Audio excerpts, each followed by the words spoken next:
So if you're watching this in real time, the racing will still be going on, but we're going to be looking ahead now to tomorrow's action, day 3 of the Raw meeting, and it's the turn of our flat editor David Johnson to cast his expert eye on the action. And how have you gone so far, David? Have you enjoyed it?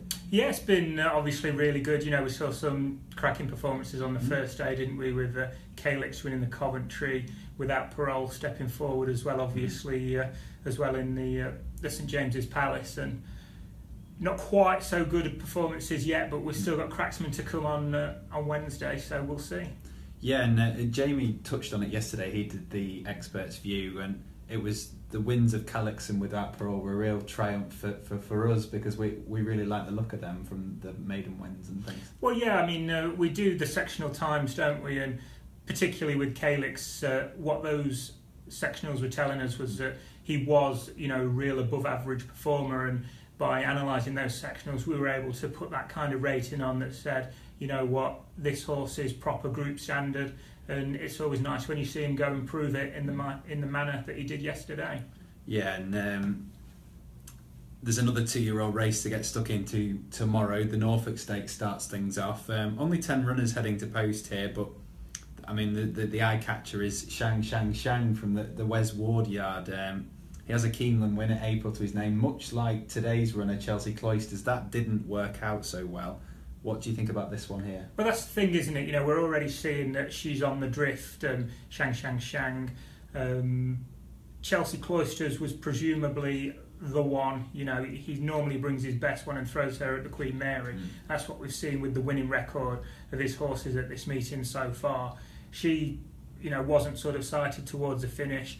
Makes Shang a bit of a negative if the vibes are that she's not even as good as that one. So I was always keen to take her on, because for me these kind of horses, they are overbet, but we're probably going to end up having to take a slightly smaller price about perhaps the horse that I'm quite keen on than what we might have done if obviously his horse had shown up better in the Queen Mary. Yeah, there is a key form angle here. We've got a listed race at Sandown involving Vintage Brew and Concheck, and interestingly, the one that was behind that day is actually shorter in the market than Yeah, well, I can see why, and I'm sort of totally behind that. Concheck is the one that's a slightly shorter price, and he was a close third, I think, in the National Stakes. And we see so often these races at Sandown on that sprint track where if you're close to the rail, near the pace, it's the place to be, and that's where Vintage Brute was, whereas Concheck missed the break a little bit, was drawn wide, was doing all his best work in the closing stages, and just think that the experience that he's learned there, it will bring him on again. And we've seen Clive Cox, he's done well at this meeting with his 2-year-old, just touched off obviously in the Queen Mary earlier this afternoon, but that filly ran really well, and I can see Concheck giving back as a real run for their money tomorrow. Is it a race where you'd be concentrating on the ones prominent, or is there anything at a price which is catching your eye? There wasn't really. Like you say, you mentioned about it being a smaller field than usual, and I think that sort of suggests there is a lack of strength in depth. Aidan O'Brien won this race last year. I'm not sure I'm too keen on Landforce, who he's got in this year. He's stepping back in trip, has a bit more improvement to find than what you would hope given how short he is in the betting. So, like I say, yeah, Concheck will hopefully get us off to a winning start here. Yeah, so Concheck in the first, and we'll move on to the Hampton Court Stakes now, a 3-year-old contest for a Group 3, and there's plenty of classic form, classic trial form in here, and it's wide open as well. Key Victory, he was in the French Derby last time, he's a 5-1 favourite. Is he a good starting point? Yeah, I mean, you can sort of see why he's favourite. You mentioned that form. He's a time form top rated. He looked really promising on those first 2 starts, particularly the listed win at Newmarket. I think that was at the Guineas meeting. So you could see why they were going up in grade with him. But having tried and failed in the French Derby, I mean, it wasn't a bad run, but he finished in midfield, and it just sort of puts a bit of a cap on his potential for me, I was thinking. And I could see him running well. Godolphin have done well in this race in the past, haven't they? They won it last year. Well, they won it the last 2 years. Saeed bin Surur last year, Charlie Appleby the year before. But, you know, I wouldn't put anybody off, but he doesn't sort of set the pulse flowing too much at around 5-1. Is he the strongest of the Godolphin horse? I've noticed a few of them. Nordic Lights is quite a short, but 8-1. He's quite well fancied. How would you rank the Godolphin runners? Yeah, again, sort of his price is probably somewhat reflective of his chance.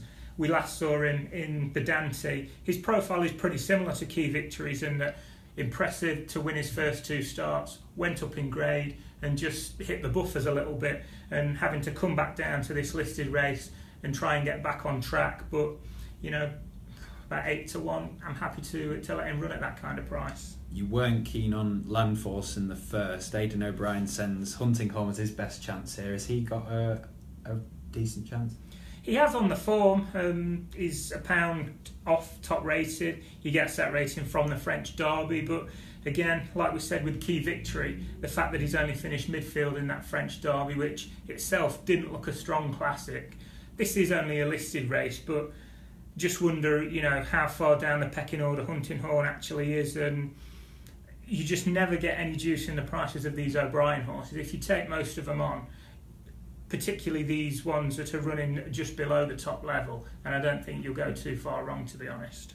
Yeah, there's loads in here though. I've noticed Widdil Safa's quite open to a lot of improvement, but there's plenty. Is there any at double figure price you fancy? Well, that is the one that I do quite like. We're reading between the lines a little bit. He's only had the 2 runs. We've not seen him since the middle of May, but what he has shown so far is that there's lots of potential in there. He doesn't have the form yet, but only having had 2 runs, you wouldn't expect him to have the form. But he's really well bred. He's by Frankel. He's out of Remouche. She was a good filly for the same owner. I think she was 3rd in an Oaks. She's, like I say, she's really well bred. She's a half sister to, is it Malathik? And also Gennati, the 1,000 guineas winner. So there's proper group horses running right through the pedigree. And it's a really impressive win that we saw from Widdil Safa last time. Mm-hmm.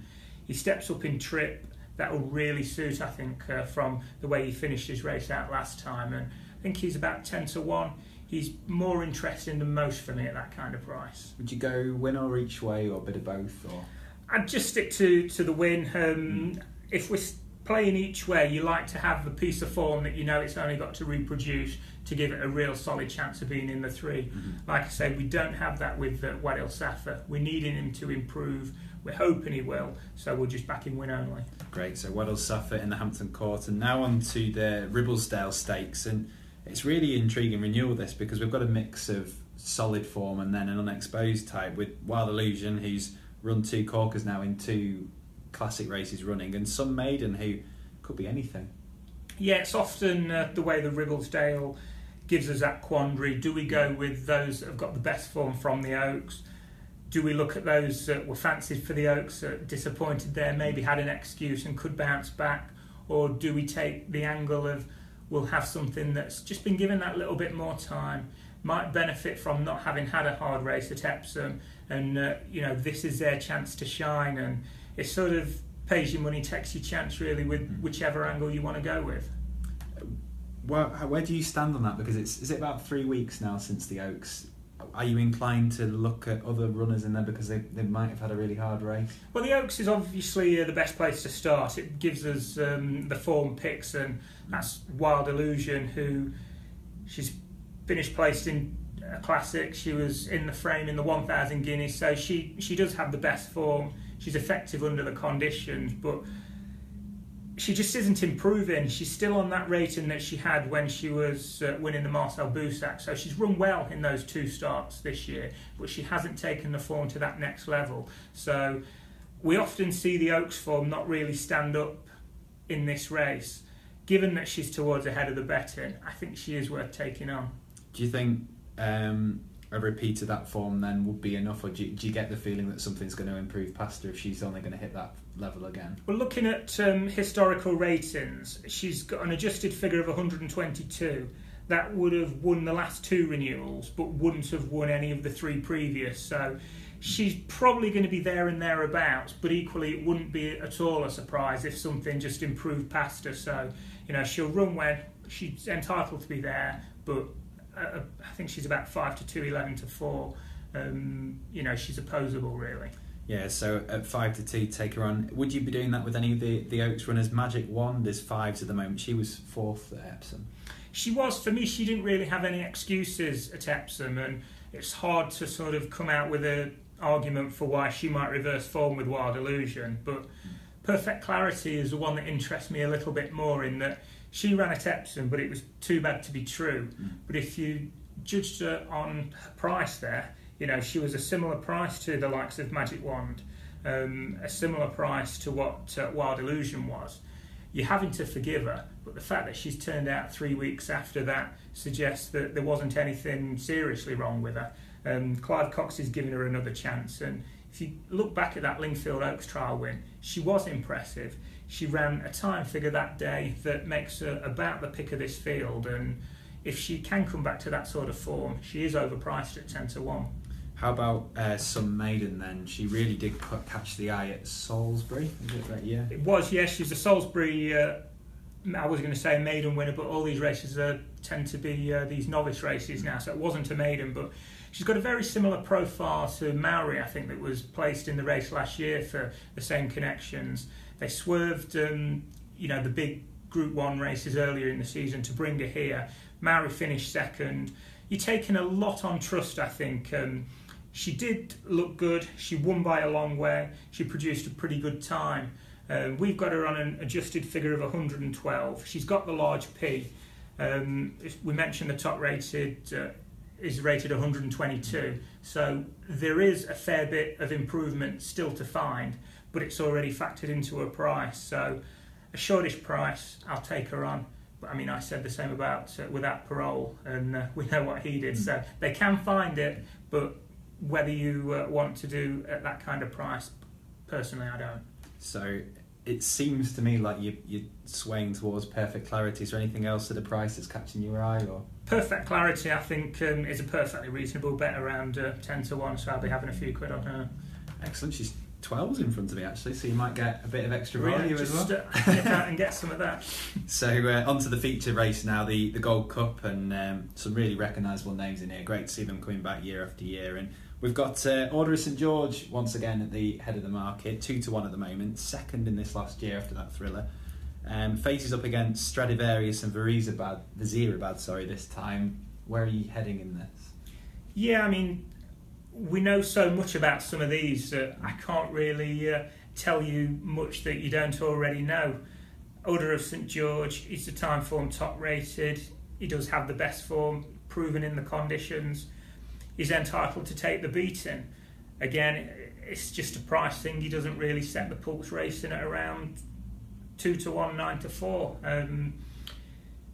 You look at the improvers. Obviously, Stradivarius is the place to start, but just I'm going to have a look at the race card to check for definite how much he has to find. We've got him on 134p, so £6 to find, around the same kind of price as Order of St George. Again, it's whether you want to go with the proven form or whether you want to back him to find that improvement. Personally, again, like I say, I like them to have it in the book. What about Vizierabad? If you followers who watch the stuff in Maidan over the winter will know him quite well. He's a classy sort, but he, from what I see anyway, seems to need it all to drop right for him. He does have his quirks, definitely, but he's very talented on his day, and you can see that from his win record. He's won loads of Group 1 races. Interestingly, he's never run over in this country, despite, is he about 6 now? 6, yeah. So interesting that they've had a change of tack this time. They've decided to come for the Gold Cup, having usually decided not to bother. So that's interesting. I don't know whether it's significant in a good way or a bad way. We'll see, I guess, tomorrow. But in form terms, he doesn't have much to find with Order of St George. I mean, he's got a rating of 135, which has a bit to find, but if you went back far enough back in his form, he has been rated higher in the past, so he's proven at the trip. Obviously, that counts for a fair amount. Is there anything at a slightly bigger price? I mean, Max Dynamite, is he punching a bit above his weight at this level? I think he is nowadays, yeah. He's sort of had his chance. You know, think back to when he was touched off in the Melbourne Cup. He's an 8-year-old now. But we probably should mention the pace angle in this race, and that's what potentially holds the key. You going through this field, there's not many of them that like to race up with the pace. You wouldn't be sure what will lead, and that sort of brings me to Torsador, who is worth mentioning. The last twice that he's made the run-in, he's actually won. He made the run-in in the Sagaro last time. Been freshened up for this. You'd be interested to see to what extent he gets left alone in front. We saw last year that if you do leave him alone in front over this kind of test, you can hold on like Big Orange did. Order of St George ended up with too much to do last year. They've started riding him a bit closer to the pace this season since what went wrong at Ascot last year. So I think you're looking for him to be alive to how the race is going to pan out, to be honest. In terms of the bet, I don't think there's anything worth backing at the current odds, so it's a race I'll watch and hope that we see one of those interesting battles with Order of St George, Vizirabad and Stradivarius really pan out. Yeah, it should be a really good race, that, and that's the hard stuff done with now. We'll move on to the two easy races on the card, starting with the 33 runner Britannia Stakes over a mile, 14-1 the field. Do you want to borrow a pin, or...?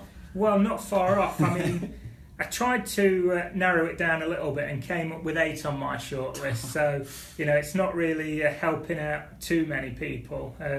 If you've got a pen handy, they were First Contact, Completion, Curiosity, Crack On, George of Hearts, Corrosive, Sam Gold, and Magnificent. So that's not really giving you too much help, but just talk you through some of them.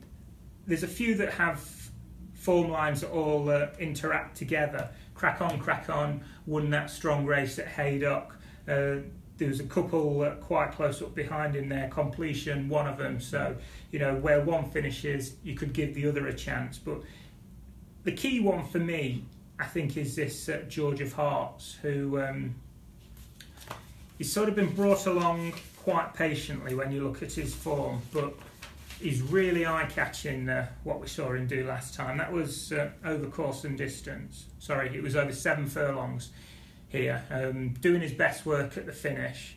Interestingly, they booked Jamie Spencer, who isn't everybody's cup of tea, but he'll do for me on the straight track at Royal Ascot because he does ride it particularly well. They do tend to go too fast.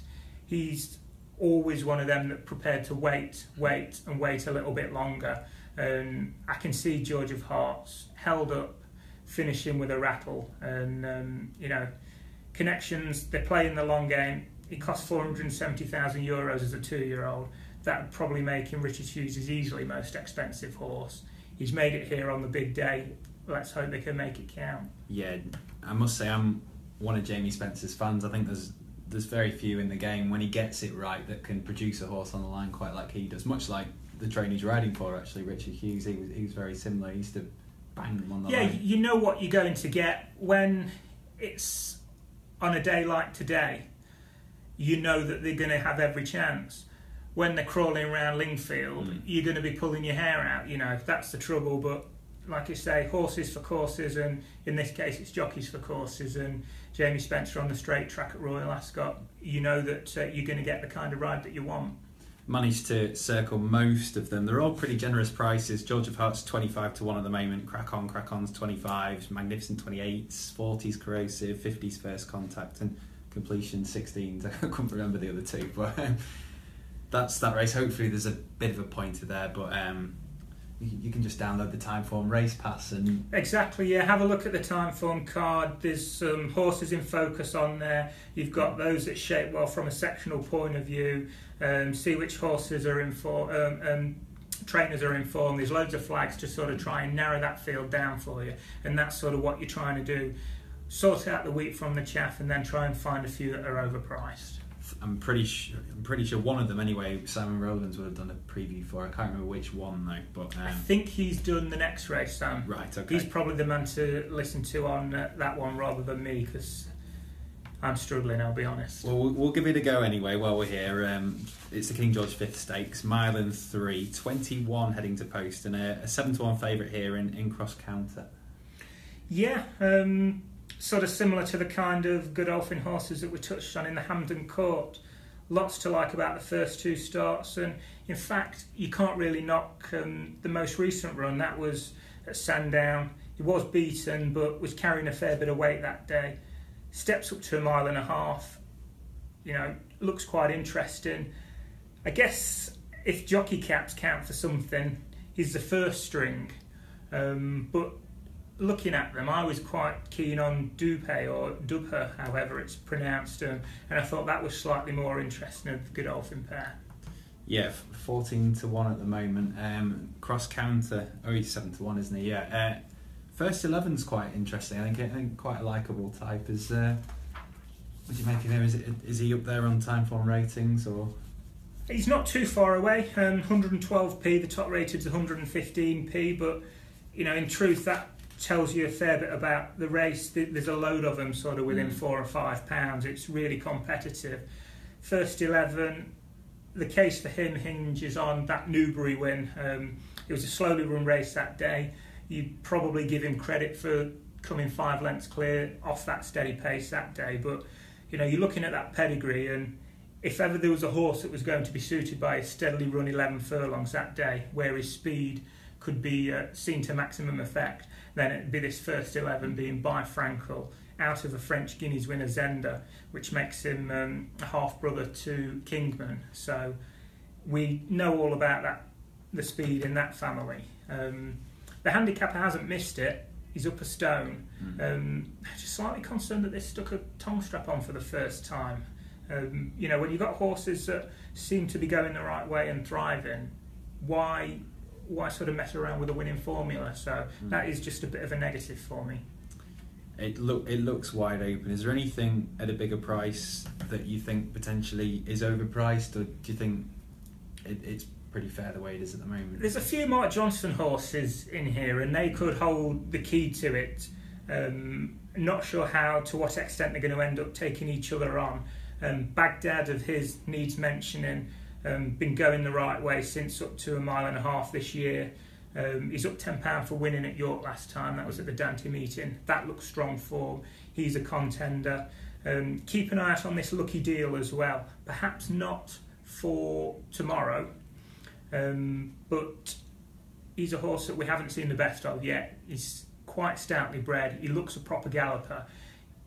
We often see these Mark Johnson horses go well in the second half of the year once they take on the older horses over 1.75 miles and further. He's definitely one of them for that, but it's a bit of a pin job. I'm going to go back to Dubhe for the selection. There's that piece of form at Sandown. It's a race that's often quite strong. It's one of their early ones. If anything, it's a bit of a concern that he's not been seen since April. But you look at that pedigree. Out of an Irish Oaks winner, Great Heavens. She was a sister to Nathaniel. It's just absolutely screaming 1.5 miles. So I'm interested to see him stepping up. And we should also mention the draw. It actually favours high according to the Timeform stats, which you'd be a little bit surprised when you think the way Ascot is set up, a big field, all those horses are drawn widest, that it actually favours them. But the stats do back that up, so certainly don't be put off by Dubhe being in stall 19. Okay, so 14-1 Dubhe, and I'll ask you very quickly because it'll be two of the, I can't remember who it is who'll be doing the other 2 days. Have you had a chance to look later on in the week? Is there anything that you're looking forward to or think is a real bet? I'm trying to think, what have we got later in the week? I think on Saturday we've got the Diamond Jubilee. Yes, Diamond Jubilee, that's a good point. We saw what happened with Batage yesterday in terms of these horses that have got loads of speed but they're not easy to control. And I'm slightly concerned that for what we saw with Batage, Harry Angel is a similar accident waiting to happen in the Diamond Jubilee, and that he's not, Adam Kirby isn't going to be able to hold him. He's going to sort of do too much too soon, and his race will be lost there, and it could see him picked off late on. And the one that I like is City Lights, French horse that came over and looked really impressive when it won the All-Weather Championships. He's gone back home since then, won a 5 furlong group race at Longchamp, the Prix de Saint-Georges I think it was. He just looks a much improved horse.